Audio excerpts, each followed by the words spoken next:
اقبال بزاف. هذا العام هذا اقبال كبير على التراس وعلى التكراد حيت كاين شويه ديال الحراره وكاين شويه ديال كننصح الزبناء الكرام ما يخافوش، حيت علاش امور دايزه كما يرام وما كاين لا ضرر لا والو، الحواله مزيانين وكل شيء مزيان.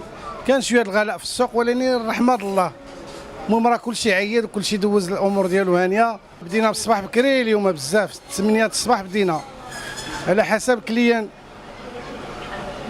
كليان ديالنا جاو عندنا بكري بزاف على حسب الحراره. كاين اللي باغي سفر، كاين اللي باغي كل واحد شنو باغي يزيد، شي باغي يمشي عند عائلته، شي هذيك كيبغي ينهي الأضحية ديالو بسلام.